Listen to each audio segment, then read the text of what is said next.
शाह फैसल ने जो फैसला लिया बहुत सोच समझ के लिया होगा। इस ऑफिसर के बारे में मेरी जो पर्सनल ओपिनियन है, ये बहुत ही एक काबिल ऑफिसर है और इसने प्रूव करके भी दिखाया है कि जो इसने फर्स्ट रैंक लाई कॉम्पिटिटिव एग्ज़ाम में आईएएस में, और उसके बाद सर्विस में भी देखा मैंने लगभग 9 साल इसको, और उसमें भी इसका जो मेरा जो पर्सनल तजुर्बा रहा कि एक अपकमिंग एंड ब्रॉड थिंकिंग वाला ऑफिसर है। मुझे पूरी उम्मीद है कि इसने जो फैसला लिया है सोच समझ के लिया होगा और कुछ किसी पाथ पे चलने वाला होगा जिससे ओवरऑल इसको असेसमेंट है, शाह फैसल जी को असेसमेंट है कि वो कंट्रीब्यूट कर सकता है। लेकिन साथ में ये भी मैं कहना चाहता हूँ कि जहाँ पे इसकी तैनाती थी, आईएएस एक ऐसी सर्विस है जहाँ पे हर महकमे में पोस्टिंग का एक मौका मिलता है और generally head of the department या head of the administrative department की हैसियत में काम करता है और पब्लिक सर्विस का एक बेहतरीन मौका होता है।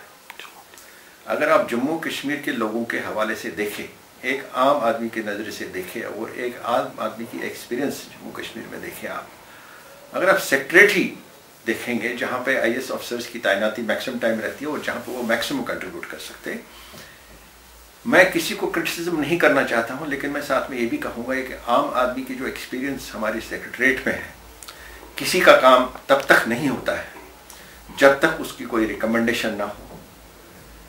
और जब तक उसका कोई और जरिया ना अपनाए। मामूली से मामूली काम भी जो रूटीन में होना चाहिए उसमें भी जब तक आदमी खुद फॉलो अप नहीं करता है, किसी से फ़ोन नहीं करवाता, तब तक नहीं होता है। और अगर ऐसी चीज़ें एक आम आदमी की रोज़मर्रा ज़िंदगी से निकाली जाए, ये दिक्कतें अगर ख़त्म की जाए, तो जो ये यहाँ डिसग्रंटलमेंट लोगों में एक ओपिनियन है कि जो एस्टैब्लिशमेंट है वो काम नहीं कर रही है, वो काफ़ी हद तक दूर हो जाए। तो अगर वो इस पोजीशन पर रहता और वहाँ पे भी कंट्रीब्यूट करता, मैं चाहता हूँ वो एक एश्योर था कि एक एश्योरेंस थी शाह फैसल को कि वहाँ पे मैं कंट्रीब्यूट कर लूँगा। अब वो पॉलिटिक्स में आना चाहते हैं, वहाँ पे कितना कंट्रीब्यूट करेगा या नहीं कर पाएगा वो देखने वाली बात है, वो अनसर्टेन है। लेकिन जहाँ पे वो था वो वहाँ पे सर्टेनिटी थी कंट्रीब्यूट करने की, वो फ़र्क है। इसलिए आगे देख के देखना होगा कि क्या कर पाएगा क्या नहीं कर पाएगा। लेकिन आईएएस में भी रह के वो बहुत ज़्यादा कंट्रीब्यूट कर सकता था, जहाँ तक करप्शन का ताल्लुक है, नेपोटिज्म का ताल्लुक है या रोज़मर्रा के लोगों के काम है। अगर सेक्रेटरीट में लोगों के काम आराम से हो जाए और स्पीड से हो जाए और उनको कोई दिक्कत ना आए अपने कामों में, फाइलें ना रुक जाए, फाइलों का मूवमेंट का कोई ऐसा तरीका रखा जाए वहाँ पे जहाँ से लोगों को एक राहत मिले, तो मुझे लगता है लोगों की जो डिसग्रंटलमेंट है, एलिनेशन में भी काफ़ी फ़र्क पड़ता है। ये मैं नहीं कहता हूँ कि सारी एलिनेशन खत्म हो जाएगी, एलिनेशन के बहुत वजूहत हैं, लेकिन करप्शन और लोगों का काम ना होना,